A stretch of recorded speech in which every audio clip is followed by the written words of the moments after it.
माननीय सदस्य माननीय चेयरमैन साहब हमें सबूत करें। मैं चाहूँगा कि 2 मिनट के लिए माननीय हमारे रीजनल मैनेजर मार्केटिंग, जो कि लखनऊ में सीनियर डीएम रहे, लखनऊ कानपुर में कई डिपार्टमेंट्स के हेड रहे और इस बार वो पदोन्नति की पंक्ति में भी हैं, और हो सकता है बाबा साहब के आशीर्वाद से वो 1-2 दिन में जो लिस्ट आती है उसमें एग्जीक्यूटिव डायरेक्टर पदोन्नत हो जाएं। तो मैं चाहूँगा कि माननीय कमल कुमार जी भी इस अवसर पर 2 शब्द हैं।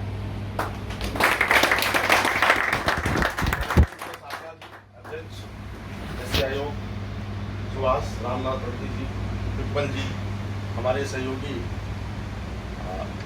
रवि कुमार जी और सेक्रेटरी जनरल श्री चौधरी जी, उपस्थित सभी साथियों, सबसे पहले मैं बाबा साहब के चरणों में नमन करता हूँ, क्योंकि आज जो कुछ भी हम सब लोग यहाँ बैठे हुए हैं उन्हीं की बदौलत बैठे हुए हैं। कई बार हमें चर्चा होती है अपनी साथी से, कई लोगों को गलतफहमी होती है कि हम अपने कारण से है, ऐसा नहीं है। अगर बाबा साहब नहीं होते शायद हम इस जगह पे इस स्थान पे नहीं होते। मैं पुनः बाबा साहब के चरणों में नमन करता हूँ। मैं एसोसिएशन के अध्यक्ष एवं एसोसिएशन के मेन हमारे के.पी. चौधरी जी, जनरल सेक्रेटरी साहब को भी मैं नमन करता हूँ, क्योंकि इन्होंने इस संगठन में, नॉट ओनली इन संगठन जो SC/ST का फेडरेशन में है, समाज के लिए इन्होंने इतने कार्य किए हैं कि मेरे पास इतनी लंबी लिस्ट है, मैं बता नहीं सकता हूँ। और जो हमारे लोगों को गौरव प्राप्त हुआ है, जो लोग शान से रहते हैं, जिनको कभी भी किसी प्रकार की दिक्कत नहीं होती, तो कहीं ना कहीं से इनका योगदान रहता है, जिस कारण से आज लोग खुल के अपन विचार रख पा रहे हैं, खुलकर अच्छी पोस्टिंग्स पे भी उनका पोस्टिंग हो रही है, उसमें भी हमारे एसोसिएशन का बहुत बड़ा योगदान है। मैं चाहूँगा एक बार जोरदार ताली चौधरी साहब के।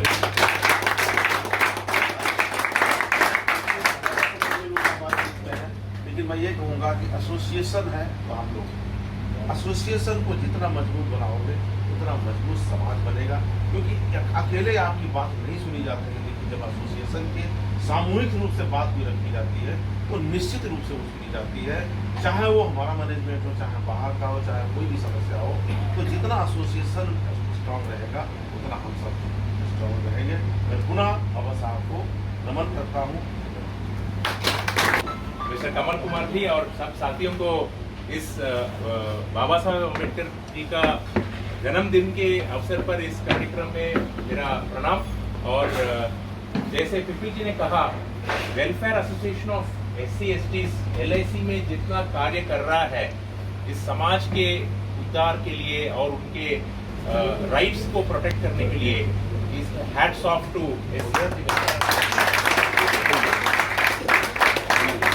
काम हो रहा है, वैसा उनका लीडरशिप और उनका फोकस मैंने और किसी में नहीं देखा। तो के.पी. चौधरी जी की वजह से जो समाज को बेनिफिट मिल रहा है वो सब बहुत ही बढ़िया बात है। और मैं चाहता हूं कि के.पी. चौधरी जी अपना काम पूरा और फैलाएं और अच्छी तरह से करें, ताकि सभी SC/STs को, जितने भी डाउन ट्रॉडन है, SC/ST नहीं, कोई भी डाउन ट्रॉडन होगा, उनको वो न्याय दिलाने के लिए आगे बढ़ते हैं। तो आई अप्रिशिएट के.पी. चौधरी जी। हम सब मिलकर बाबा साहेब डॉक्टर B.R. अम्बेडकर जी के जन्मदिन पर उनके बताए हुए लर्निंग टीचिंग्स को फॉलो करके आगे चलने के लिए जो प्रोत्साहन हासिल करते हैं हर साल इस दिन, उसको आज भी करके आगे और अच्छी तरह से हमको आगे बढ़ना है। इसी विश के साथ मैं सबको मोर्चे के पंजाब प्रदेश के अध्यक्ष रहे, होशियारपुर से लोकसभा के सांसद रहे, भारत सरकार के सामाजिक न्याय अधिकारिता मंत्री रहे और वर्तमान में हमारे अनुसूचित जाति आयोग के चेयरमैन और हमारे समाज के SC समाज के प्रथम नागरिक माननीय विजय सापलाई से कहूंगा कि इस 130वीं जयंती बाबा साहब की इसको खड़े होकर जोरदार तालियां बजाएं।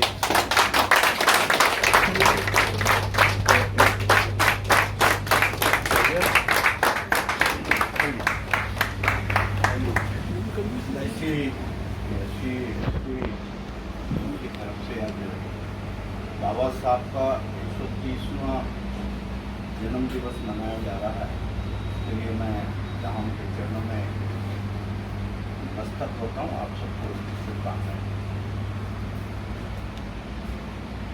और यहाँ पर उपस्थित कमल कुमार जी, और उनके माध्यम से रवि कुमार जी मेरे सहयोगी के रूप में भाषा विनोद जी जबकि साहब अभी काम से गए और इस सभी को एक माला में परोने का काम जो कर केपी चौधरी आप ये उपस्थित हैं। और मैं पिछले काफ़ी लंबे अरसे से सांसद बनने से पहले भी मैं काफ़ी बार चौधरी साहब सीनियर सांसद बनने के बाद भी, मंत्री बनने के बाद भी, और जहाँ जहाँ भी हमारी कहीं हम उसमें अपना सहयोग कर सकते हैं। साथियों, आज डॉक्टर अम्बेडकर जी का जब जन्म दिवस की बात करते हैं, मैं तो ये तो सभी ने कहा कि हम जो कुछ हैं वो डॉक्टर बाबा साहब जी, इसमें कोई शंका नहीं। पर इस समाज को सुधारने के लिए बहुत बड़े बड़े महापुरुषों ने अपना सामाजिक कुरीति को दूर करने के लिए काम किया। गुरु नानक देव जी भी हैं, गुरु रविदास जी भी, कबीर भी, और यहाँ तक मैं कहूँगा कि कोई भी धर्म इस तरह की कुरीति को जन्म देने के लिए नहीं कहता गया। स्वार्थी लोगों के साथ जरूर अपना स्वार्थ पूरा करने के लिए वर्ण व्यवस्था, जाति व्यवस्था की। मेरा ख्याल मेरी आवाज़ आ जाएगी सभी को? बस नहीं है तो मैं थोड़ा वॉल्यूम और ऊंचा सर वॉल्यूम तो आपका बहुत मजबूत है। निकाल दिए वाले। तो किया सभी ने मानव की जात एक ही पहचान हो, ये सभी को हमने ये पंजाब में तो ये चीज का कहते हैं, मगर उसको कहने का काम तो सभी ने किया, मगर समाज ने उसको कहीं स्वीकार नहीं किया। यानी अगर उसको कहें कि अमली जामा नहीं पहना पाए और सभी ने इस कुरीति के ऊपर बार बार कहने के बावजूद भी सामाजिक बुराई उतनी दूर नहीं कर पाए, और अगर कहें कि हम सबको भगवान कहते हैं, गुरु कहते हैं, मगर मेरे दृष्टि से, अगर मैं अपनी दृष्टि, मुझे इसका नहीं कि मेरी अपना व्यक्तिगत भी राय हो सकती है, कि मेरे लिए तो ये कह सकूँगा कि भगवान से भी, गुरुओं से भी बढ़कर कोई व्यक्ति है तो वो डॉक्टर बाबा साहब। जहाँ पर गुरुओं के उपदेश भी काम नहीं कर पाए, जहाँ पर हमारे ग्रंथों का भी कहीं ना कहीं अवहेलना की गई, मगर डॉक्टर बाबा साहब अम्बेडकर जी ने इस देश का संविधान बना के ये उनको मजबूर कर दिया कि ये करना ही होगा। क्योंकि धार्मिक ग्रंथ में लिखा है, मगर वो मानो या ना मानो आपकी मानसिकता पे, आपके विवेक पे रहे, मगर संविधान में लिखा होने के कारण ये उनको करना ही।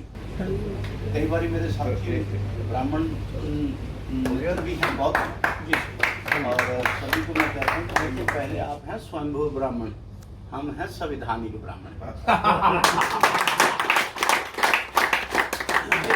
मैं वैसे तो चलो उनके साथ मजाक में करता हूँ बात, मगर ये भी कहता हूँ कि पहले जब समय होता था कि घर में पैसा तो होता नहीं, तो फसल ही आती थी, फसल से ही कपड़ा खरीदा जाता था, अनाज से ही कुछ भी लिया जाता था। मगर जब वो कितना देना है, सबसे पहले हम किसके लिए देते थे? ब्राह्मण के लिए, कि ये समाज में घर में दाने आए हैं, खाने को आया है कुछ, सबसे पहले कहाँ जाओ? ब्राह्मण के घर में। और कुछ भी होता था सबसे पहले ब्राह्मण। मगर आज सरकार क्या कहती है कि 100 नौकरियां निकाली गई हैं, तो 25 किसके लिए हैं? SC/ST के लिए। तो फिर जैसे पहले वो ब्राह्मण को देता था, आज पहले किसके लिए निकालनी पड़ती है? आप सबके लिए। तो इसलिए कि आपको कितना देना है, अनाज कितना देना चाहते थे, उसकी कोई मापदंड नहीं था, मगर यहाँ पर कितना देना है इसका भी मापदंड है। और मैं मजाक में ये भी कहता हूँ कि आपके ब्राह्मण होने का कोई सर्टिफिकेट नहीं दे सकता, हमारा सर्टिफिकेट ये बात वैसे चलो मजाक में हम करते हैं, इसकी कोई गंभीरता से नहीं, मगर उनको एहसास जरूर होता है कि आज के आप स्वयं भी और हम संविधान के।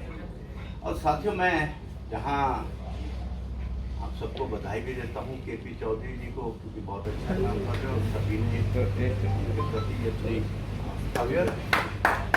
और मैं तो आप सबकी आस्था से मैं उनसे पुराना जुड़ा हुआ हूँ, इसलिए मेरा जब उन्होंने कल कहा तो हम यदि आगे आएंगे, हमारा भी जल्दी इस समय संभव होगा, क्योंकि हमारे वहाँ पे भी कार्यक्रम है, इसलिए बहुत ज़्यादा देर नहीं लूँगा। मगर एक कहानी सुनाते जो मैं अक्सर कहीं भी कोई भी यूनियन होती है वहाँ जरूर सुनाता हूँ। कहीं भी किसी भी विभाग में जाता हूँ, कहीं भी उनकी ऑर्गेनाइजेशन के साथ जरूर बात हूँ।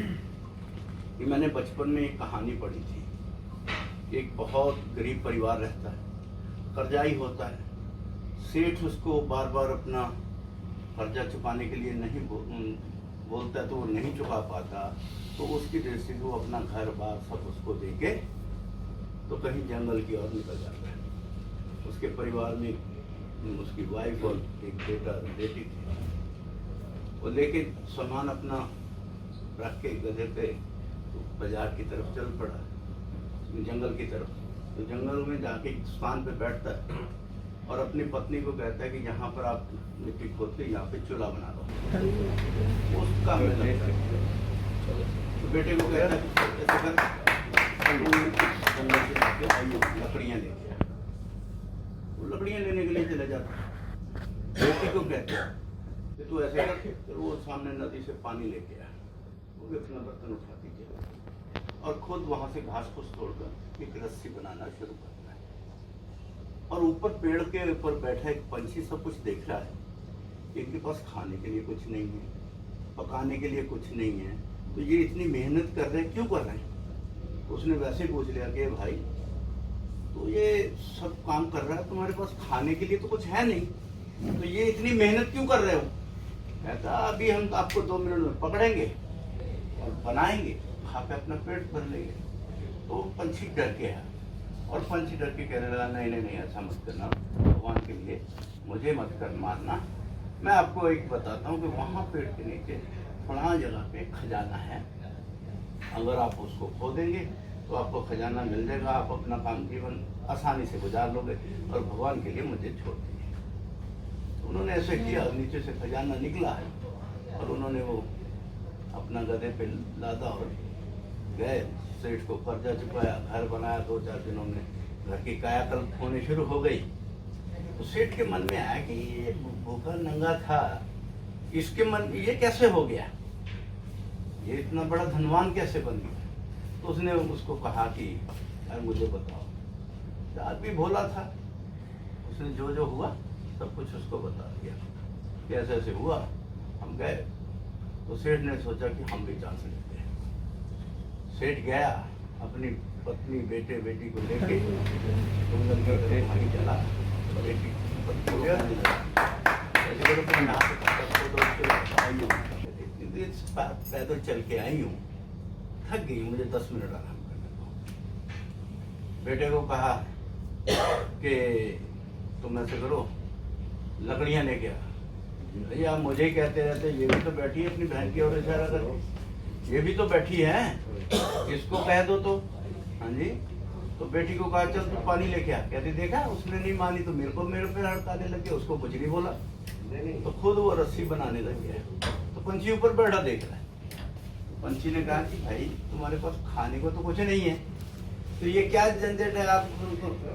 तो जैसे ही उसने कहा उन्होंने बस वही रिपीट किया, हम आपको बनाएंगे, खाएंगे और पेट भर लेंगे। तो देखिए आप मुझे धमकाने की कोशिश मत करो, आप में इतनी हिम्मत नहीं है कि आप मुझे पकड़कर खा सको। तो उसने कहा कि आपने उसको तो ऐसे कहा था। तो देखिए उनके परिवार में इत्तेफाक था, उसने पत्नी को कहा और पत्नी ने बिना कुछ सोचे समझे गलत है कोई सवाल किए बिना वो अपना चूल्हा बनाने लगे। बेटे को कहा, उसने कहीं किंतु परंतु नहीं किया, उसने अपना कुल्हाड़ी उठाई और जंगल में चला गया। बेटी को कहा तो बर्तन उठा के चले गई। उनमें इतना इत्तेफाक था कि अगर कोई भी किसी तरह से मिलकर काम कर सकते तो कुछ भी कर सकते। उनको मुझे पकड़ना कोई बहुत बड़ा काम नहीं था, क्योंकि उनकी दृष्टि, जो उनकी हिम्मत थी, उनमें इत्तेफाक था, दिलेरी थी। वो मुझे पंछी होने के बावजूद भी कहीं से भी पकड़ सकते थे, मुझे कुछ भी कर सकते थे। मगर आपने इत्तेफाक नहीं, आपने प्यार दोस्त नहीं, आपकी हिम्मत है ही नहीं कि मुझे पकड़ लो, ये जो करना है कर लो। इस कहानी का मतलब चाहे इतना था, अगर आपके बीच में संगठन में ये कहेंगे कि केपी साहब ने कहा आप ये करके आओ, वो करके आओ, तो फिर तो आपके ये 17 में से 9 जॉन के भी हैं और उसमें बनते रहेंगे। हो सकता है कि 13 के 13 ही आपके हो जाए। अगर आपके बीच में कहीं वो दूसरे परिवार की, सेठ के परिवार का हो गया, तो फिर कुछ नहीं मिलने वाला। और हमने ये भी प्राइमरी में पढ़ा है कि 2 बिल्लियां लड़ती रही, रोटी खा के बंदर चलता रहा, और अंत में वो ये कह के गया कि आपका तो झगड़ा निपटेगा नहीं, मैं चलता हूँ। रोटी भी खा गया, झगड़ा भी निपट ले गया, और उनको बुरा भी बोल गया। फिर आप बुरे भी होंगे, मिलेगा भी कुछ नहीं।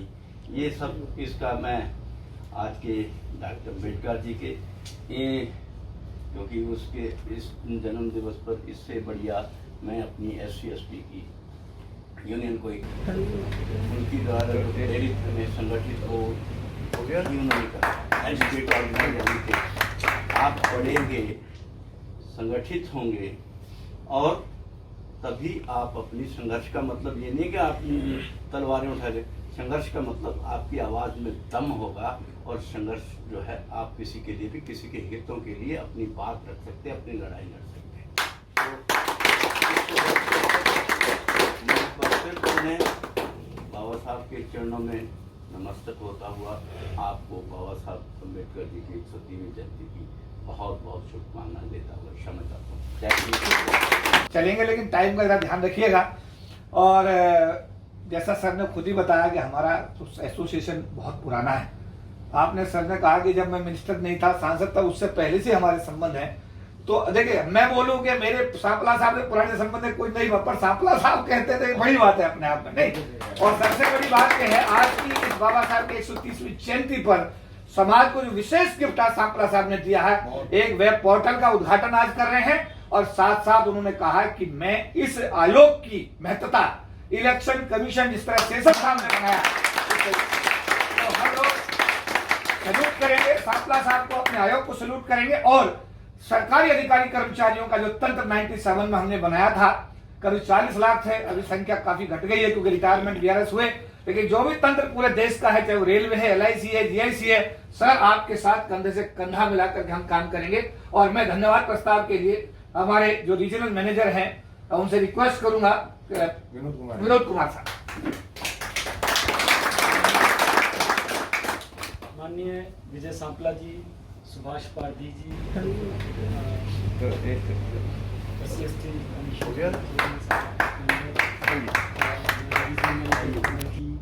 रीजनल मैनेजर रवि जी, और हमारे हरदिल अजीज PA KP चौधरी जी। साथियों, सबसे पहले तो मैं नमन करता हूं डॉक्टर बाबा साहब अम्बेडकर जी को, जिनकी वजह से आज हम यहाँ उपस्थित हैं, और उन्होंने प्रैक्टिकली किस तरह से समाज का उद्धार हो सकता है, इसके वो जीते जाते उदाहरण हैं। और मैं समझता हूँ कि आज KP चौधरी जी भी उसी लाइन पर प्रयास कर रहे हैं। और जैसे सांपला जी ने कहा कि हमें बहुत सुंदर कहानी सुनाई, और कहानी के माध्यम से बताया कि हम संगठित रहेंगे तो ही हम सक्षम रहेंगे और संघर्ष कर सकेंगे। तो साथियों, हम सब लोग एजुकेटेड तो हैं, और हमें संगठित होना बहुत ज़रूरी है। और चौधरी जी के नेतृत्व में पूरे देश में SC/ST के अपने लोगों को संगठित करने में चौधरी जी ने काफ़ी योगदान किया है। और LIC में जो संगठन एस्टेब्लिश किया है, उस संगठन के माध्यम से आज अपने समाज के सभी लोगों का भी इतना बड़ा हो पा रहा है, वो किसी सपोर्ट की वजह से हो पा रहा है। और मैं आप सभी से यही रिक्वेस्ट करूंगा कि आप सब चौधरी जी के हाथ मजबूत रखें, और सपोर्ट अपना जैसा आज तक करते रहे हैं वो सपोर्ट जारी रखें। तो निश्चित रूप से चौधरी जी कल को अपने देश के, अपने समाज के जो लोग हैं उनको और ज़्यादा न्याय दिलाने में सहयोग करेंगे, ऐसी मैं माननीय चेयरमैन साहब का बहुत बहुत धन्यवाद करूंगा कि आप यहाँ आए और आप आज जो समर्पित कर रहे हैं देश को एक पोर्टल, वेब पोर्टल बहुत ही सक्सेसफुल रहेगा सर। और डेफिनेटली आज जो टेक्नोलॉजी का युग है उसमें इस पोर्टल के माध्यम से फिर हमारी जो कंप्लेंट है उसका जवाब देना ज़रूरी ही हो जाएगा। और ये बहुत अच्छा प्रयास है सर, और इसके लिए मैं आपको बहुत बहुत शुक्रिया करता हूँ सर। और मुझे खुशी है सर कि आप यहाँ आज आए, अपना कीमती समय निकाला और इस पोर्टल की जानकारी आपने लॉन्च करने से पहले हम लोगों को के साथ शेयर की, इसके लिए भी मैं आपका धन्यवाद करता हूं। और मैं सर पूरा विश्वास दिलाता हूं केपी चौधरी जी की तरफ से भी और यहाँ उपस्थित सभी लोगों की तरफ से कि आप जो अपने SC/ST कमीशन को चाहते हैं कि शेषन जी की तरह बहुत मजबूत बने, उसमें हम सब लोग मिलकर पूरा आपको सहयोग करेंगे सर। फ्लैग से और कल परवीन जी से मेरी बात हुई तो सर शाम कल पूरे काम निपटा करके और कल शाम और बता दूं। हाँ सर कि मैंने चेयरमैन के नाते जिस दिन ज्वाइन किया था तो मैंने पहले दिन ही, जब मुझे पत्रकारों ने पूछा था कि आपके लिए क्या चैलेंज है, तो उन चैलेंज में मैंने ये कहा था कि हमारे पास आज के आधुनिक दौर में शिकायत सुनने का सिस्टम अभी नहीं है और हम पहले आते ही इसके ऊपर भी काम करेंगे। और खुशी से बताते हुए हमें सबको गर्व है कि आज 4 बजे रविशंकर प्रसाद जी जो IT के ये मिनिस्टर हैं वो इसकी लॉन्चिंग कर रहे हैं। ये कॉन्सेप्ट तो पहले था कि फरवरी में किया था और मार्च पूरा इस पर काम किया। ये हमारे पास तैयार तो मार्च में हो गई थी, मगर हमने उसी दिन तय कर लिया था कि इसकी लॉन्चिंग डॉक्टर बाबा साहब अम्बेडकर जी के जन्मदिवस पर। और ये पोर्टल जो पहले आज तक कभी भी आपने पोर्टल देखे हैं उनसे भिन्न है। हमने किसी की नकल मार के नहीं बनाया, नो डाउट कि बाकी सबको विचार किया, देखा है, मगर उस पोर्टल में हमने अलग से बहुत कुछ डाला है। आपने बाकी पोर्टल तो PMO का भी देखा होगा, आपने ह्यूमन राइट कमीशन का भी देखा होगा, तो उसकी किसी भी मगर उससे भी बेहतर बनाने की कोशिश हमने सभी को देखा है एक बाद ही, क्योंकि मेरा अपना भी शौक थोड़ा सा, वैसे मैं अनपढ़ हूँ मगर IT में मैं बहुत तो मेरा अपना भी शौक था। तो इस पोर्टल पे जैसे ही आप करोगे आपकी एप्लीकेशन डाउनलोड हो जाएगी, आप रजिस्टर्ड होने के बाद ही कर पाओगे। इसके लिए ये ना हो कि KP के नाम पे कोई दूसरा कंप्लेंट डाल दे, बाद में KP कहे मैं तो डाला ही नहीं। तो इसलिए हमने उसको रजिस्ट्रेशन के लिए यानी OTP के माध्यम से उसको वेरिफिकेशन के बाद ही उसको मान्यता देंगे। और कंप्लेंट डालने के बाद इमीडिएटली हमारे नोडल ऑफिसर के पास जाएगी। नोडल ऑफिसर उसको वर्किंग डे में देखकर संबंधित सेक्शन को भेजेगा, तो सर्विस का है, किस मिनिस्ट्री से है, कौन देख रहा है उसको, ये एट्रोसिटी का है या कोई दूसरा है, अगर RTI का है तो किस सेक्शन में जाएगा, वो सब कुछ हमने उस पर अलग अलग एक नोडल ऑफिसर उसको भेजेगा। और उसका आंसरेबल एक डायरेक्टर लेवल, उस सेक्शन का डायरेक्टर जो होगा वही आंसरेबल होगा, वो जवाब देगा और अपडेट उसको ऑनलाइन मिलती रहेगी। आपकी फाइल कहाँ गई, किस टिप्पणी के साथ आगे गई और क्या उसका निष्कर्ष निकाल कर नाश्ता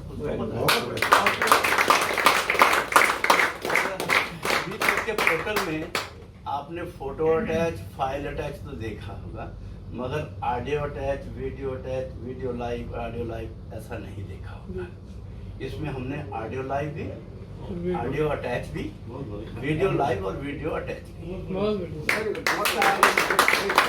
इसका फायदा क्या है कि वीडियो ऑडियो से लिख नहीं सकता तो अपने ऑडियो से कम कर भी कर सकता है और एविडेंस के रूप में उसके पास क्या रिकॉर्डिंग है वो भी डाउनलोड कर सकते हैं। हाँ, इतना कि उसकी कैपेसिटी थोड़ी अभी छोटी, क्योंकि ऑडियो वीडियो डाउनलोड करते फाइल बहुत बड़ी हो जाती है, मगर उसका भी विकल्प हमने अलग से ढूंढा है। इसीलिए मैं कह रहा हूँ कि बाकियों से बेहतर है। वीडियो के रूप में भी आपके पास कोई वीडियो क्लिपिंग है, सीसीटीवी है, एविडेंस है कि देखिए कि मुझको मार रहा है। अभी कल ही मैं कह रहा हूँ कि जलंधर का केस था कि एक पुलिस वाला कह रहा है कि मेरी वर्दी फाड़ी है, मगर उसकी वीडियो जो दिखाई गई सीसीटीवी की, तो वो खुद ही उतार के गाड़ी में रख रहा है। ठीक है, तो वो पुलिस वाला जो उनके ऊपर कार्रवाई कर रहे थे, आज उसके ऊपर हो गई। तो इसका लिए अगर वो एविडेंस हमारे पास साइट पे होगा तो वो हमें समझने में आसानी रहेगी। ये भी इस वीडियो में कर रहे हैं, इसीलिए मैं कह रहा हूँ कि इसे भेजना है थोड़ा सा। और इसको मैंने पहले ही आते इसको पहले प्रोग्राम में लिया, और मैं आप सबकी दुआओं से इस पहले कार्यक्रम को कंप्लीट करके आज जनता को समर्पित करने आप सबको ये समस्या है जो समाधान रहेगा। क्योंकि वो कहता मैंने पोस्ट भेजी थी, मैंने ईमेल भेजी थी, वो कहाँ चली गई कहाँ नहीं गई, तो उसके साथ ईमेल जब आपका फाइल जनरेट होगी तो उसका कोई इधर उधर नहीं जाएगी, आंसर देना ही होगा, नहीं तो वो फाइल आती है तो कहाँ चली गई। अब मुझे बहुत सारे लोग ट्विटर पे करते हैं कि मेरे को 5 साल से न्याय नहीं मिला, अब मुझे उसकी फाइल ढूंढने में कहाँ ट्विटर पे ढूंढूंगा। कोई लोग बोलते हैं कि मैंने फाइल आपको पोस्ट भेज दी थी तो वो मुझे मिलेगी नहीं, कहाँ ढूंढूंगा। मगर जैसे ही वो लॉन्च करेंगे उसको यहाँ पे अपनी ढूंढने की या शिकायत करने का मौका भी नहीं मिलेगा। इसके लिए मैं ये एक पहला कदम डाला है, और भविष्य में धीरे धीरे हम इसको अहमियत कैसे बढ़ा सकें इसकी ओर कदम उठाएंगे। क्योंकि जो देश के 4-5 कमीशन हैं, इसमें इलेक्शन कमीशन भी है और हमारा भी है, यूपीएससी भी है, ऐसे 3-4 कमीशन हैं संवैधानिक जिसको कहते हैं, उनकी वैल्यू आप भी जानते हैं कि इलेक्शन कमीशन को पहले कोई नहीं जानता था, पीएम सेशन ने उसकी महत्ता बना दी। जितनी शक्तियां इलेक्शन कमीशन के पास है उतनी ही शक्तियां हमारे कमीशन में। सिर्फ जैसे ही उसको इम्प्लीमेंट करने का तरीका अलग सेशन साहब ने अपनाया, और आज पूरे देश में इलेक्शन कमीशन का एक दहशत है। हम भी चाहेंगे कि इस इलेक्शन एससी कमीशन की वही प्रभाव लोगों में जाए। इसके लिए मैं आप सबसे सुझाव के रूप में भी, सहयोग के रूप में भी आपसे मांगूंगा कि जो भी दे सकते हैं इसको प्रभावी बनाए। क्योंकि आपकी शिकायत होगी कि मान लीजिए केपी साहब जब भी आते तो मेरा ये उसकी प्रमोशन रुकी, उसकी रुक गई। अगर ये तो काम करना ही है, मगर ये आए ही ना नौबत, इसके लिए भी मैं आपसे सुझाव मांगूंगा। बहुत बहुत के बावजूद भी बाबा साहब के आशीर्वाद से और हमारे जो ऑनरेबल नेशनल कमीशन है, हमारी जो ऑनरेबल पार्लियामेंट्री कमेटी है, और ये तो हमारा सौभाग्य है कि आज विजय सांपला साहब के हमारे संबंध एक दिन के नहीं है, बहुत लंबे संबंध हैं। जहां भी विजय सांपला जी और हम लोग रहे, मिलकर के ही हमने काम किया, और आज हमारा सौभाग्य है कि आज वो संवैधानिक आयोग के हमारे प्रथम नागरिक है, हमारे एससी समाज के, और आज वो चेयरमैन है। तो आज तक इंडिया 8 हिस्सों में बटा हुआ है। सांपला साहब और पाटिल साहब 8 हिस्सों में 4 जो जेडएम है वो शेड्यूल कास्ट है, यानी दिल्ली के जो जेडएम है वो भी शेड्यूल कास्ट हैं, भोपाल के जेडएम है वो भी शेड्यूल कास्ट हैं, चेन्नई के जेडएम वो भी शेड्यूल कास्ट हैं, और पटना के भी जेडएम वो शेड्यूल कास्ट है। बाकी बचे हुए 4 जो जोन है उनमें जनरल कैटेगरी है। नार्दर्न जोन में 17 मंडल है सर। 17 मंडलों में 2 जो एसटीएम इंचार्ज हैं, जो अपॉइंटिंग अथॉरिटी है, वो सर शेड्यूल कास्ट के हैं। श्रीनगर का सीनेडियम वो शेड्यूल कास्ट है, अमृतसर के सीनेडियम वो शेड्यूल कास्ट हैं, जालंधर के एसटीएम वो शेड्यूल कास्ट हैं, लुधियाना के सीनेडियम वो शेड्यूल कास्ट हैं, दिल्ली 1 के एसटीएम वो शेड्यूल कास्ट हैं, दिल्ली के 2 के एसटीएम वो शेड्यूल कास्ट हैं, जयपुर 1 और जयपुर 2 के एसटीएम वो शेड्यूल कास्ट हैं, और आपके उदयपुर के सीनेडियम वो भी शेड्यूल कास्ट है। यानी कि 17 में 9 आदमी इंचार्जशिप में जो अपॉइंटिंग अथॉरिटी है वो बाबा साहब के आशीर्वाद से, कमीशन के आशीर्वाद से, पार्लियामेंट्री कमेटी के आशीर्वाद से आज हमारे यहाँ LIC में हमारे लोगों को काम करने का अवसर मिल रहा है। नंबर 2 पोजीशन पर भी सर बहुत सारे अधिकारी जैसे कमल कुमार साहब नार्दर्न जोन 6 राज्यों के ऊपर नंबर 2 मार्केटिंग हेड है। और खुशी की बात यह है कि पूरे कंट्री के अंदर पहली बार 13-14 साल के बाद में इस जोन ने अपने टारगेट अचीव किए। जोरदार तालियां हमारे माननीय सदस्य उनसे कहूंगा कि वही बाबा साहब की 130वीं जयंती के अवसर पर 2 शब्द हैं। पाटिल साहब जोरदार तालियां। महामानव परम पूज्य भारत रत्न डॉक्टर बाबा साहब अम्बेडकर इनके चरणों में मैं अभिवादन करता हूँ। आज LIC एसोसिएशन के माध्यम से डॉक्टर बाबा साहब अम्बेडकर जयंती के उपलक्ष्य में हमारे सबसे प्रिय नेशनल SC कमीशन के चेयरमैन विजय जी सांपला, उसी प्रकार कमल जी, रवि जी, चौधरी जी और पिपली जी और उपस्थित सभी LIC के बड़े पद पर अधिकारी बंधु सब, मैं माननीय चेयरमैन इस कार्यक्रम में उपस्थित रहने के कारण मैं ज़्यादा बोल नहीं सकता। मैं इतना ही कहूँगा कि आप जो LIC के माध्यम से जैसे चौधरी साहब ने बताया की बात है कि माननीय चौधरी जी के माध्यम से इतने बड़े पदों पर अपने लोग विराजमान हुए, ये तो सब डॉक्टर बाबा साहब अम्बेडकर की कृपा है कि अपने को इतना पद पर रहने का अधिकार मिला है। मैं इस निमित्त से अपने अनुसूचित जाति वर्ग के लिए अपन अच्छा काम कर सकते हैं, इतनी जाति संदर्भ में आपसे विनती करता हूँ और पूरा महामानव डॉक्टर बाबा साहब अम्बेडकर के चरणों में अभिवादन करते हुए अपने शब्दों को विराम देता हूँ। जय हिंद।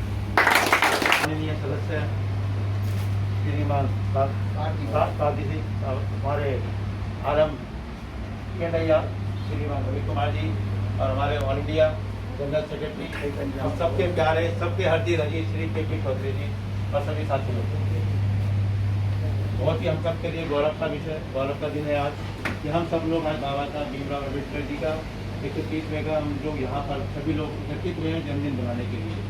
ये हमारे सबके लिए सौभाग्य की बात है। बाबा साहब थे उनकी वजह से आज हम हैं, आज हम जो भी कुछ है आज इस बात से हमारा पूरा परिवार है। बाबा साहब सर कह रहे रवि कुमार जी जरा आइए, फोटो लीजिए, किधर से ले लो ना, ऐसे ले लो, ग्रुप में ले लो।